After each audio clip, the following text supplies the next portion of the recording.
Саламатсыздарбы? Ала Тоо 24 өз түз эфирлерин улантмакчы. Эфирде Ала Тоо Лайф берүүсү, студияда кызматта мен Амантур Шерғазиев. Бул жолку чыгарылышта биз калкка, жергиликтүү өз алдынча башкаруу органдары, алардын кызматтары жана кызмат көрсөтүүлөр жөнүндө демилгеленип жаткан жаңы мыйзам долбоору тууралуу сөз кылмакчыбыз.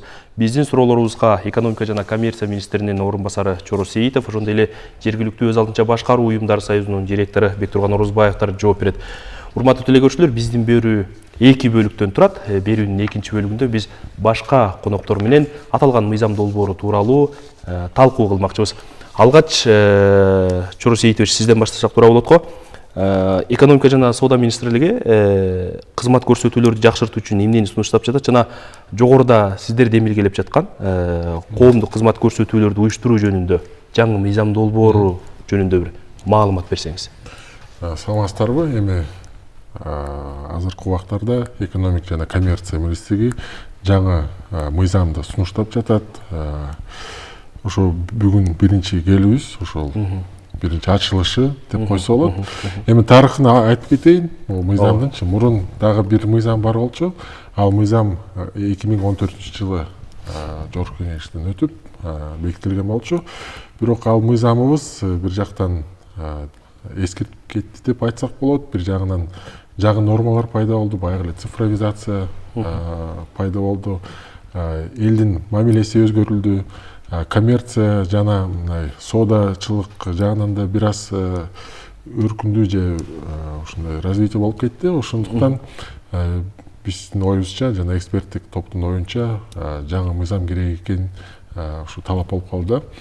Мурунку дагы айтып кетейин, мурун муниципалдык, жергиликтүү же мамлекеттик органдар биринчи закон жок болгондо мыйзам ар кайсы өз кызматтарын белгилешип, ошол кызматтарды элдерге көрсөтчү эле. Бирок ошол кызматтар регламентсиз иштетчү эле. Регламенти жок эле, жөн эле ар бир мисалы оюна келген кызматты коюп, регламентине же реестрине ошол кызмат үчүн тыйынын алып же мындай эле бекер кылып берчү эле. Ошону биз өз тартибине келтирип, анан ол мурунку мыйзамын чыгарган болчубуз. Ошондон кийин миң деген десек деле болот. Ушу миң деген кызмат көрсөтүүлөр мындай мамлекеттик органдардан, муниципалдык, жергиликтүү органдар ошо бир тартипке келип, бир жагынан асайып, экинчи жагынан тартибине келди. Үчүнчү жагынан мурунку эгерде акча төлөп жүрсө элдер, мындай ошо бекер болуп калган кер мыйзам азыр сиздер демилгелеп аткан мыйзамдын негизги өзөгү эмне? Эми жаңы мыйзам демилген мыйзам эми Кудай буйрса ошол жарым жылдын ичинде эгерде өтүп калса, ушул жайында ушул жаңы мыйзамыбыз боюнча азыр жаңы стратегия десе болот. Бул азыр өзүңүздөр билгендей коомчулукта же мындай так айтканда мамлекеттик органдар арасында ошол реформа болуп жаткан алкагында бул мыйзам ошого келишкен. Бир жагынан, экинчи жагынан бул коррупция барьер коюу, бир жагынан, үчүнчү жагынан элдерге ушул эң негизги кызматтарды, муниципалдык, жергиликтүү, мамлекеттик кызматтарды ошо жеткиликтүүлүгү. Ошол эң негизгиси. Үчүнчүдөн дагы айтып кетейин, кошуп жаңы мыйзам боюнча жаңы тартиптер пайда болот. Жана жаңы ошол сферанын чөйрөнө биз ошо бир аз кеңейтип атабыз. Мурун эгерде жалаң гана мамлекеттик органдар же жергиликтүү же муниципалдык органдар кызматтарды көрсөтсө, азыр болсо бул мыйзам аркылуу мындай жеке ишкерлердин инициативасын же ошо жеке ишкерлерге, коммерциялык компанияларга, фирмаларга ушуда биз да жол ачып берип атабыз. Өзүңүздөр билгендей, мисалы баягы эле нотариустун кызматтары мамлекет жагынан да берилет, жана жеке жактардан да берилет. Биз ошондой кызматтарды бир аз жеке жактарга ушу полномочияларды берелик деп ошо биз да сунуштап атабыз.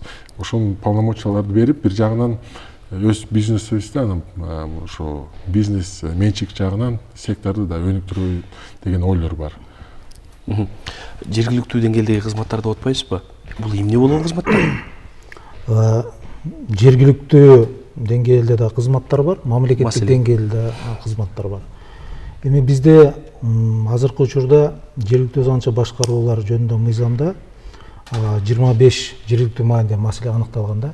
Эми баягы биздин шаарларда, айыл аймактарда баягы эле таштандыны чыгаруу, жарыктандыруу, таза суу менен камсыз кылуу, мисалы балдарга ошол оюн зоок эме үчүн түзүп берүү шарттарды, аянттарды, парктар, жашылдандыруу, мына ошон коомдук баягы муниципалдык кызматтар бар. Мына эми бул мыйзамдын жакшы жагы, мына Чоро Сейитович айтып кеткендей, бул азыр баардык кызматтарды ошо ичине камтыйт да. Анан ошонун ичинде тартипке салыштырат. Мисалы ошол кызмат сапаттуу болуш керек, ачык айкын болуш керек, элге жеткиликтүү болуш керек. Ошол эле учурда эгерде кызмат жакшы эмес болсо, элдер баалап кимге арызданыш керек, кантип аны оңдош керек. Мына ошол жактардын баарын иретке салыштырыш керек да. Мисалы любой айылга барсаң, азыр мисалы үчүн таза суу бирөөсүндө 3 саат чыгат, бирөөсүндө 12 саат чыгат, бирөөсүндө чыкпайт. Стандарт болуш керек, баары бирдей болуш керек. Анын коопсуз болуш керек. Анан туурабы? Таза суу действительно таза болуш керек. Анан мусор канча убакытта чыгыш керек, кандай болуш керек, мына ошого көп нерселерди азыр бул мыйзам менен ичине салыштырып, анан ошону айыл өкмөт шаарлар менен стандартташтырып, бирдей калыпка келтириш керек да. Азыркы учурдагы ушул эле мыйзам бар. Бирок ал жерде мындай тар жазылып калган. Бир гана административдик кызматтар гана муниципалдык болуп калганда, калгандары чыгып калганда, ошол себептен көңүл бурулбай калды көп жылдан бери. Мына азыр кеңейтилип, ошол эле учурда мына азыр айтып кеткендей, бизнеске дагы мына мүмкүнчүлүк түзүлөт да, аутсорсингке берилүү, жеке секторго беребиз деп атпайсызбы? Жеке секторго да берилүү мүмкүнчүлүктөрү каралат. Эң негизгиси сапаттуу, өз учурунда, анан ачык айкын, анан жеткиликтүү болуш керек. Анан эл ошо туура эмес болсо, кимге арызданыш керек, аны кантип караш керек, мына ошолордун баарына бирдей тартипке салыш керек.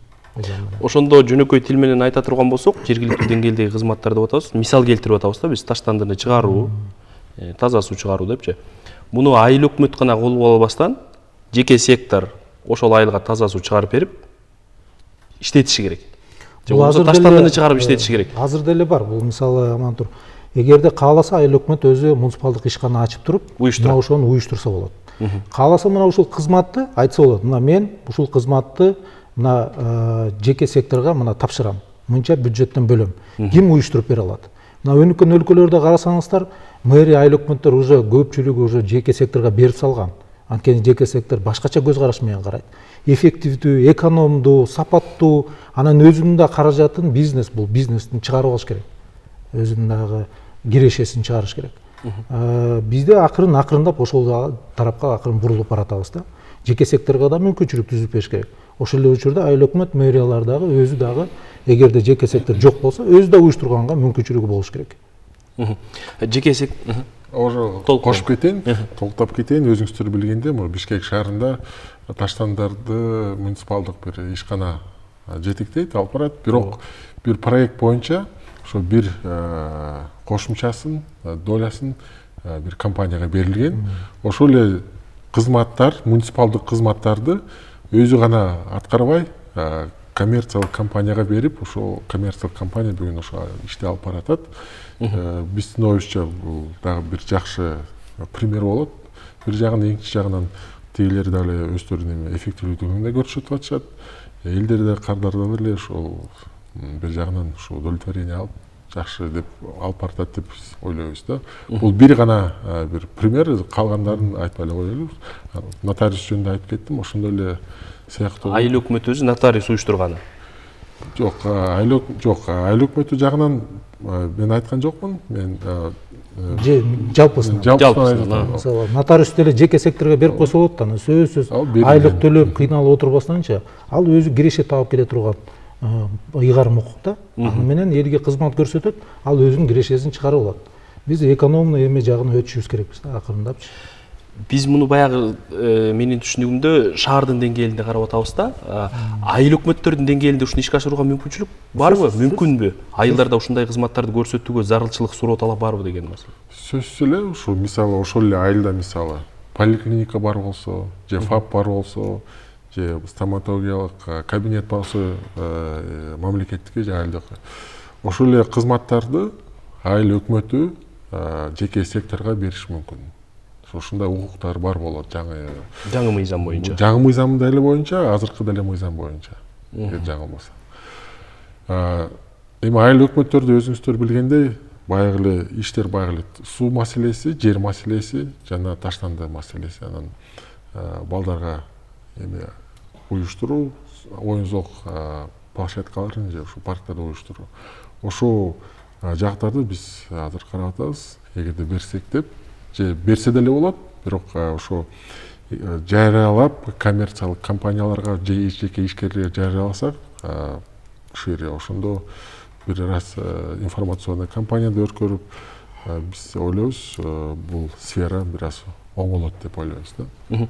Биздин калк, биз мына Бишкек шаарынын тажрыйбасында мисал келтирип атпайбызбы, жана таштанды маселесинчи, бирок бизге акыркы бир жума ичиндеги жагдай көрсөттү да, элдин ошол жеке компанияга акча төлөбөй коюп, таштандылар чыгарылбай калган абалды Борбор шаарынын мисалында көрдүк да, айылдардын облустук деңгээлдеги шаарларда карасак, биздин калк акча төлөгөнгө даярбы дегенди. Акча төлөгөнгө даяр, бирок аны маалыматты жеткиликтүү бериш керек.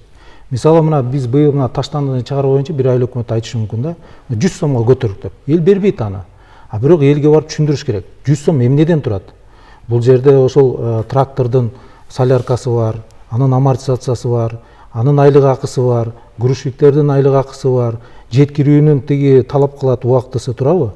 Полигонго чейин жеткириш керек. Мына ошонун баарын эсептеп көрсөткөндө эл колдойт буну. Бүгүнкү күндө мына көрүп атасыздар, телефонго деле СМС тиги единица салып атпайбы, бирдикте канча салып атат турабы? Бир айга мисалы үчүн азыр 100 сом деп кожолукка кое турган болсо, бирок түшүндүрүп бериш керек да. Көп жерде мына кызматтар ошол жакшы чогулталбагандыктан токтоп калган.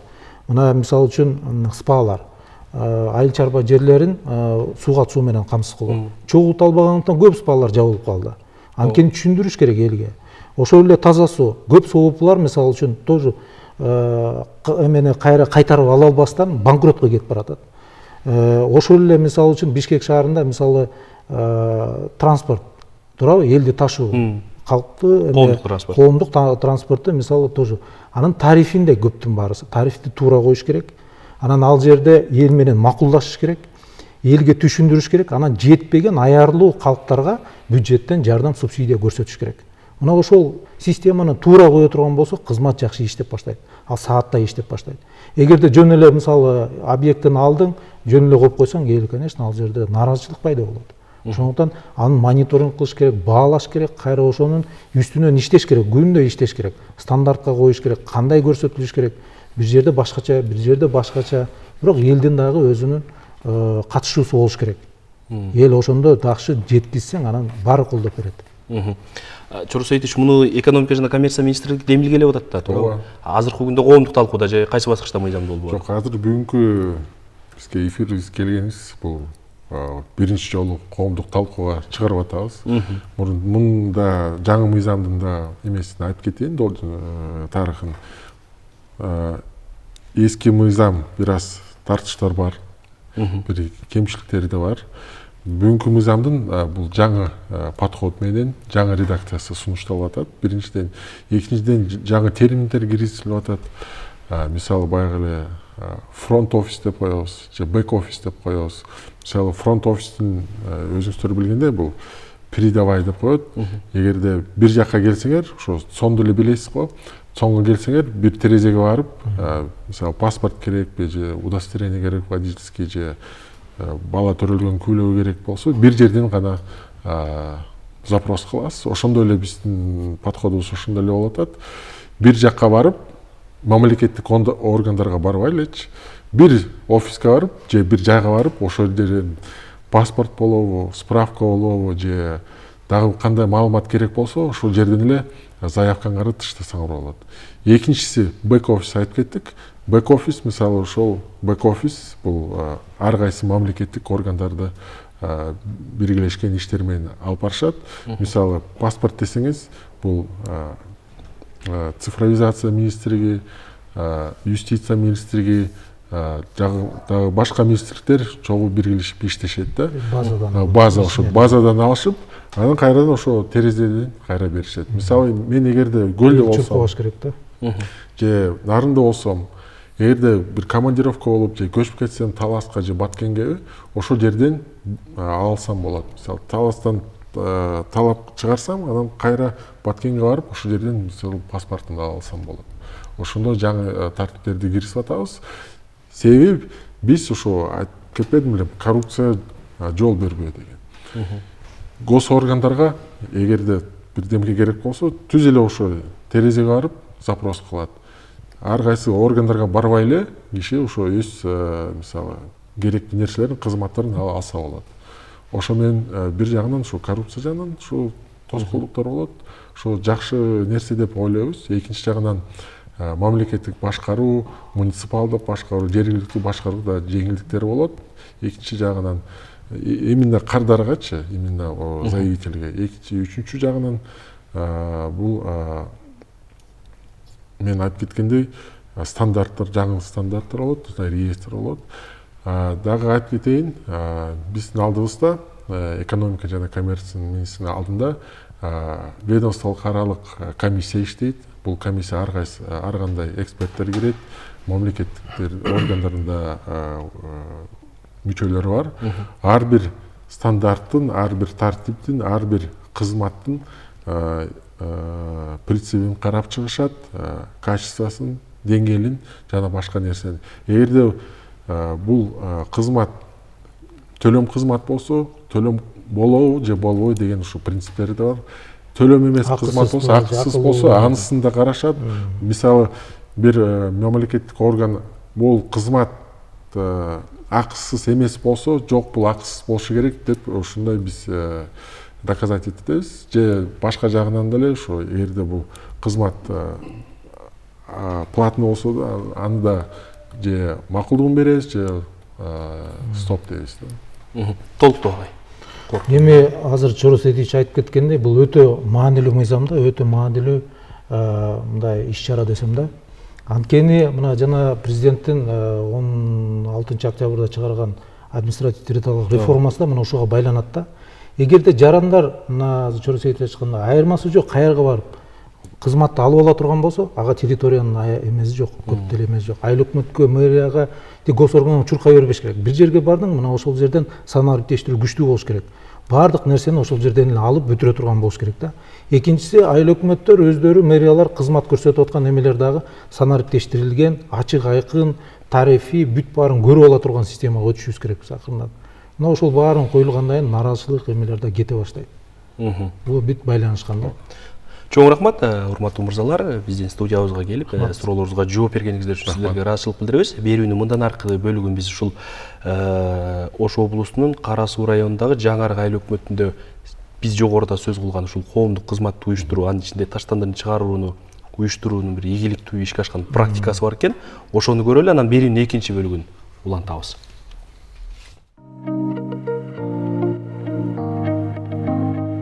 Биздин Жаңарык айыл өкмөтүндө катуу таштандырын чыгаруу көйгөйлөрү жаралып келген.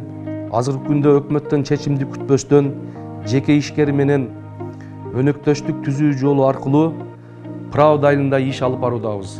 Биздин айылда жергиликтүү жаамат менен биргелешип, таштанды чыгаруу кызматын муниципалдык жеке өнөктөшүү менен уюштурууну туура деп чечтик. Ошол эле учурда элдин аң сезими да өзгөрдү. Жергиликтүү тургундар таза жана ыңгайлуу жашоону каалашат. Бул болсо биздин биринчи кезектеги милдетибиз. Бул ишти мындан ары дагы алып кетүү үчүн биздин жарандарыбыз өз убагында төлөмдөрүн төлөп турса, мындан ары бул ишти сактап калууга кепилдик беребиз. Буга чейин ушул нерсе уюшпагандыктан ар жерге таштандылар ташталып, мындай туура эмес көрүнүштөр болгон үчүн жаштар, жалпы эле тургундар биригип, ушул ишкананы ачайлык, таза болсун айылыбыз деп, айыл өкмөт менен келишимде өнөктөштүк ишканасын ачтык. Азыркы күндө эл дагы аң сезимдүү болуп калышты. Акысыз эч нерсе жок экенин эл деле түшүнүп калышты. Ошондуктан айыл өкмөт коомдук угууларды уюштурганда жергиликтүү тургундар талкууга катышуу менен көйгөйлөрдү чече алышат. Азыр ар жерлерге тарифтерди алып келип илип түшүндүрүү иштерин көрсөтүп коюп атабыз. Эл дагы түшүнүп, бардыгы тарифтериге ыраазы болуп жүрүшөт. Жаңарык тазалык ишканасы ачылганына 3 ай болду. Ошол айылдагы бүт мусорларды ташып, өз убагына алып чыгышат. Айына 4 жолдон алып чыгат. Ошо айылда башта мусорлар эки жакта чачылып, айылдын тегерегине төгүшчү жашоочулар. Айылдын тегереги бүт памперс болуп чачылып кетчү, тазаланып. Ошонун бүт баарын тазалашып, айылда тазалык сакталып калат. Ушу келечекте жаштарга ушуну өткөрүп, ушундай жакшы нерселерди өнүктүрө билет. Анан айылдын жашоочулары чогулушпол, ошол чогулушта айына 86 сом 70 тиынде бекитилген. Анан ошо айыл эли дагы макул болуп, ошого азыр ушу жакшы бар. Айылда тазалык бар. Мурда адамдар таштандыны ар кайсы жерге алып барып алып таштай берчү эле. Мисалы биз өзүбүз таштандыларды чогултуп, ошо үйдө чогулгандан кийин көбөйгөндө анан жүктөп алып биз дагы ошо адырларга алып барып таштап келчүбүз. Тазалык ден соолуктун булагы деп коет, өзү ден соолуктун эң биринчи эрежеси ошо тазалык экен. Ошон үчүн баарыбыз тазалыкты сактайлы.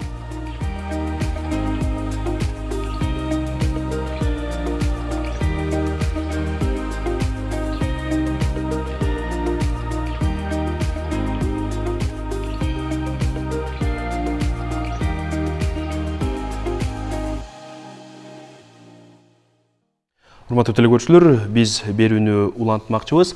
Биз жергиликтүү өз алдынча башкаруу органдары алардын кызматтары жана кызмат көрсөтүүлөр жөнүндө демилгеленип жаткан жаңы мыйзам долбоору жана деги эле ушул жергиликтүү деңгээлде кызмат көрсөтүүлөрдү жакшыртуу маселеси тууралуу сөз кылып жатабыз. Берүүнүн экинчи бөлүгүн биз Аламүйдүн районунун Аламүйдүн айыл өкмөтүнүн башчысы Найзабек Көлбаев жана ЮСАИДтин ийгиликтүү аймак 2 долбоорунун кеңешчиси Бекболот Бекиевтер менен улантмакчыбыз. Саламатсыздарбы мырзалар?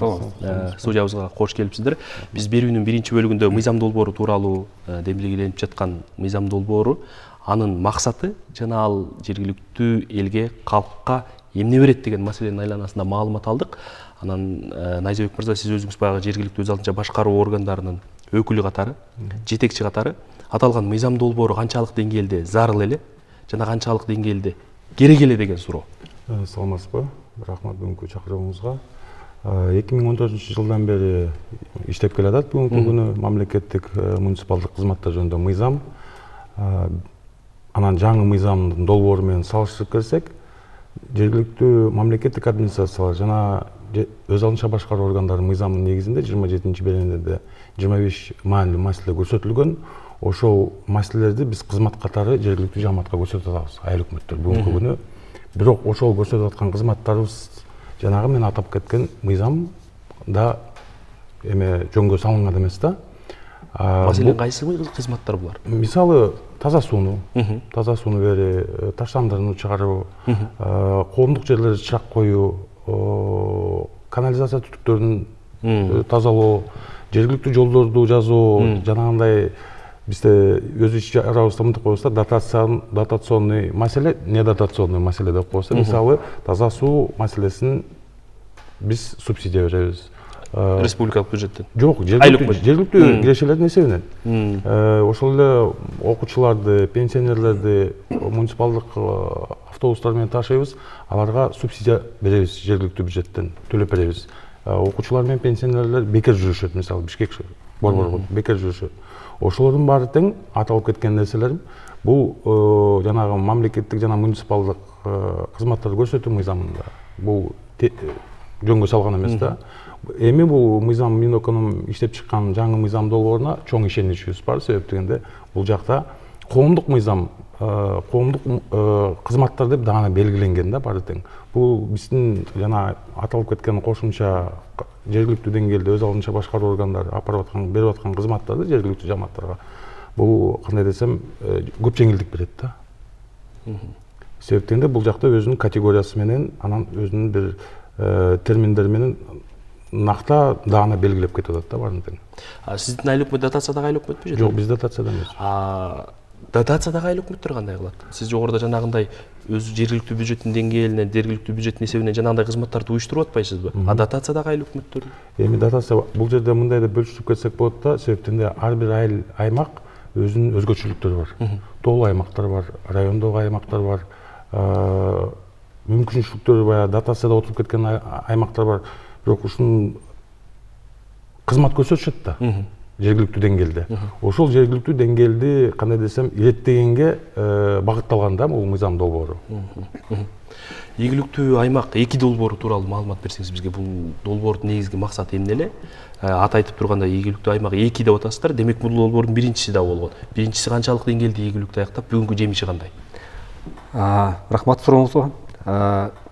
Өнүктүрүү саясат институту бул мамлекеттик эмес, кыргызстандык уюм, эксперттик уюм болуп эсептелинет. Бул уюм Кыргызстан жарандары тарабынан түзүлгөн. Биз 2021 жылдын сентябрь айынан баштап USAID-тин ийгиликтүү аймак 2 деген долбоорун ишке ашырып жатабыз. Бул долбоордун негизги максаты жергиликтүү жана башка органдар тарабынан көрсөтүлүүчү жергиликтүү кызматтардын сапатын жакшыртуу аркылуу жергиликтүү жамааттын жашоо турмушун жакшыртуу. Ошондуктан биз ушул долбоорго активдүү катышып, бизге убагында жылдын башында экономика жана соода министрлиги кат менен кайрылган болчу.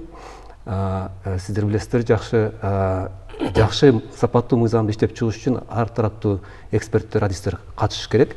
Биздин уюмда 30-дан ашык бийик деңгээлдеги тажрыйбалуу билимдүү эксперттер, адистерибиз бар. Ошондуктан биз кошумча эксперттерди тартып, ошол жумуш тобуна жардам берип жатабыз. Биз ошол жумуш топтун курамына кирип, биз да активдүү ушул мыйзамды сапаттуу иштеп чыгыш үчүн катышып жүрөбүз. Биринчиси да болгон бул долбоордун. Бул долбоордун да биринчиси болгон. Негизги максаттары ошол эле. Кызматтарды, ошол жергиликтүү деңгээлдеги кызматтардын сапатын өзгөртүү, жакшыртуу, өнүктүрүү. Ошондуктан анын алкагында эмне ишке ашты? Көп жумуштар аткарылды. Бул долбоор убагында бир нече жыл уланды эле. Ошол долбоор аркылуу көп ар кандай жардам көрсөтүлдү. Конкреттүү мисал айта алабызбы? Айта алабыз. Ар кандай кызматтар уюштурулуп азыр иштеп жатат, жер жерлерде көрсөтүлүп жатат. Эми мамлекеттик деңгээлде айткан болсок, тыкыз мамиледе мамлекет менен өкмөт менен ар кандай министрликтер менен азыркындай эле экономика жана соода министрлик менен тыкыз мамиледе ушундай темалар боюнча жумуштар алып барылган. Ошондуктан ошол долбоордун уландысы катары азыр ийгиликтүү аймак 2 деген долбоор сентябрь айынан ишке ашырылып жатат. Найзабек мырза, буга чейинки ушул берүүнүн биринчи бөлүгүндө биз экономика жана коммерция министрлигинин министринин орун басары мыйзамды баягы түшүндүрүүдө, бул мыйзам коомдук кызматтарды, жергиликтүү деңгээлдеги кызматтарды жеке секторго берүүгө дагы мүмкүнчүлүк берет дегендей ойду айтты да. Маселен, ушул таштанды чыгарууну жеке секторго берүү, таза суу чыгарууну жеке секторго берүү, сиз жогоруда айтып атасыз, жана канализация маселесин чечүүнү жеке секторго берүү депчи. Албетте, жеке секторго бергенден кийин жеке сектордун негизги максаты бул киреше табуу болуп да. Жергиликтүү эл, биз шаарлардын деңгээлинде карабай эле, айыл өкмөттөрдүн деңгээлинде карай турган болсок, эл ушул кызматтарды акы төлөөгө даярбы деген маселени сурагым келип турат да. Бүгүнкү күнү мага чейинки Бектурган Ибраимович айтып кеткендей, жергиликтүү жамаатка түшүндүрүү иштерин баягы кыра сөз менен айтканда калькуляциясын түшүндүрүп берсек, бул монча сом болот экен, мунусу мынча салык кетет экен, мисалы 100 сомдон 30 сом салыкка кетет, 30 сому үй ичүү майына кетет экен, 20 сому айлыкка кетет, калгандары амортизациясына кетет деп түшүндүрүп берсек, жергиликтүү жамааттын мүчөлөрүнө түшүндүрүп берсек, жетиштүү болуп түшүндүрүп берсек түшүнөт. Бирок бүгүнкү күнү ошол эле таза сууну камсыз кыла турган болсок, бизде мисалы 100%га чейин чыкты таза суу. Камсыз болгон. Камсыз. Кандай ишке ашкан ал? Жергиликтүү кирешенин эсебинен, жергиликтүү жамааттын эле салымы менен эле кошулду. Бул эки тараптуу иш алып барылды бул жерден. Жергиликтүү кирешенин эсебинен жана жергиликтүү жамааттын өз салымы менен жасалды. Анан жеке секторго бере турган болсок, бул суу тармагы муниципалдык менчикте. Анан кандай болуп калат? Суунун баасы көтөрүлүп кетет. Ошондуктан биздин оюбузча, биздин айыл аймактын деңгээлинде, биздин айыл өкмөттү караганда бааны ошол эле ойдон эле, ошол эле айыл өкмөттүн эле кандай десем коомдук кызматы деп санап, ошол эле деңгээлде кала турган туура деп ойлойм да. Сиздердин айыл өкмөттүн мисалында ушул мыйзамдын алкагында мындай бир дагы ушундай жеке сектор менен кызматташуу менен ишке ашыра турган кандай долбоорлор бар болушу мүмкүн? Бүгүнкү күнү 25 маселе, жергиликтүү маанилүү маселелерибиз бар. Ошонун алкагында биз өзүнчө анализ өткөрдүк.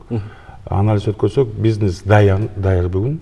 Ошол милдеттерди аткарганга жана аутсорсинг деп коебуз го. Аутсорсингди алып барганга дайын. Бирок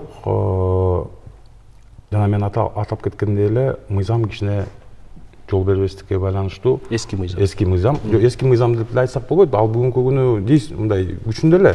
Ошол мыйзам кичине жол бербейт да. Толуктоого муктаж бербейт. Ошон үчүн анан бул мыйзам кандай десем көп нерселерди иреттейт да жергиликтүү деңгээлде. Ошол биз көрсөтүп аткан кызматтарда. Кошумчалап кететін болсом, азыркы күчүндө турган мыйзам муниципалдык кызмат дегенге көпчүлүк жергиликтүү деңгээлдеги кызматтарды кошуп кетпегенди камтып кеткенбиз. Ошондуктан ошол жергиликтүү деңгээлде көрсөтүлүп жаткан кызматтар мыйзамдын четине калып калган. Азыркы мыйзам долбоору ошол жергиликтүү деңгээлдеги бүт кызматтарды толугу менен камтып, эми мамлекеттик кызмат болобу, жергиликтүү деңгээлдеги кызмат болобу, эми муниципалдык кызмат деп коелу, ошол бүт кызматтар бир тартипте, бир классификаторго кирип, классификатордун негизинде ведомстволук жергиликтүү деңгээлдеги реестрлер иштеп чыгып, анан реестрге кирген кызматтар боюнча стандарттар болуш керек. Анан стандарттын негизинде убагында, сапаттуу, тиешелүү кандай документтер керек деген тизмеленип, так жазылган стандарттар негизинде кызмат көрсөтүш керек. Чоң рахмат, урматтуу мырзалар, бизде убакыт абдан чектелүү. Биз жогоруда ушул Кара Суу районундагы Жаңы Арык айылынын мисалында жанагы таштандыны ташып чыгарууну уюштурган мисалды көрдүк элек. Азыр ушул Ат Башы районунда айыл өкмөттөрдүн биринде бирдиктүү терезе, мамлекеттик кызмат алуунун бирдиктүү терезеси уюштурулган экен. Ошол роликти көрүп алып, анан берүүнү жыйынтыктасак.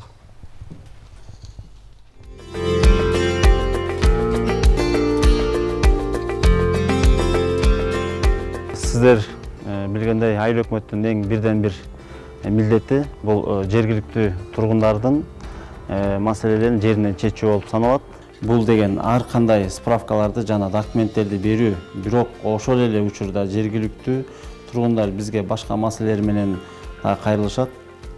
Мисалы, балдарыма жөлөк бул же архитектурадан үйүмө тийиштүү документтерди алат элем деп. Биз ал маселелерди тейлебейбиз. Ар бир мамлекеттик ишкананын өз милдеттери бар. Бирок ошол эле учурда биз жергиликтүү тургундарга шарт түзүп берсек, көптөгөн маселелер чечилет. Ошондуктан жергиликтүү жамаат менен биргелешип, бирдиктүү терезе деген кызматты уюштуруу биз үчүн ыңгайлуу деп чечтик. Бул уюштурууну ийгиликтүү аймак 2 долбоору жана Үсайыттын жардамы менен уюшулду. Ат Башы районунун Ак Жар айыл аймагынын өкмөтүндө бирдиктүү терезе уюштурулуп, биздин жаныбызда соцпомощь, айыл өкмөт өзүнүн адистери, биз архитектура, кадастр мекемеси, соцфонд, ушул мекемелер калкты тейлөө иштери жүрүп жатат. Элдерге аябай жеңил болуп атат. Баардык ар тараптуу суроолору бирдиктүү терезеден чечилип, консультация алып кетип атышат. Элге убарасы аз болуп, жакшы тейлөө жүрүп жатат.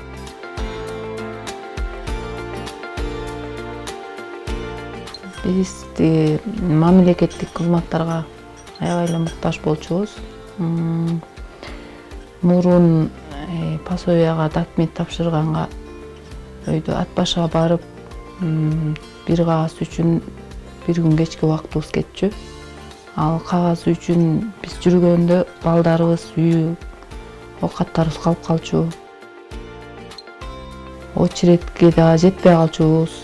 Азыр бирдиктүү терезе ачылганга айылыбызга аябай биз ыраазыбыз. Бизге аябай эле жеңилдик болду. Биз жерден болгон документтерди ушул жерден бүтүрүп кетип атабыз. Мурда ар бир кагаз жергиликтүү деңгээлдеги кызмат көрсөтүүнү жакшыртуу багытында ийгиликтүү ишке ашкан ушул ат башы районундагы мисалды көрдүк. Урматтуу телекөрүүчүлөр, бул жолку чыгарылышта биз жергиликтүү өз алдынча башкаруу органдары, алардын кызматтары жана кызмат көрсөтүүлөр жөнүндө демилгеленип жаткан жаңы мыйзам долбоору, аталган мыйзам долбоору эмне берет, кандай максатта демилгеленип жатат деген маселенин айланасында сөз кылдык. Берүүнүн биринчи бөлүгүндө биз экономика жана коммерция министринин орун басары Чоро Сейитов менен ошондой эле жергиликтүү өз алдынча башкаруу уюмдары союзунун директору Бектурган Орозбаев менен маек курган болчубуз. Ал эми берүүнүн экинчи бөлүгүндө биз Аламүйдүн айыл өкмөтүнүн башчысы Найзабек Көлбаев, ошондой эле ЮСАИДтин ийгиликтүү аймак 2 долбоорунун кеңешчиси Бекболот Бекиевдер менен суроолорубузга жооп алып маектешкенге аракет кылдык. Берүүнү мен Амантур Шергазиев алып бардым. Саламатта туруңуздар.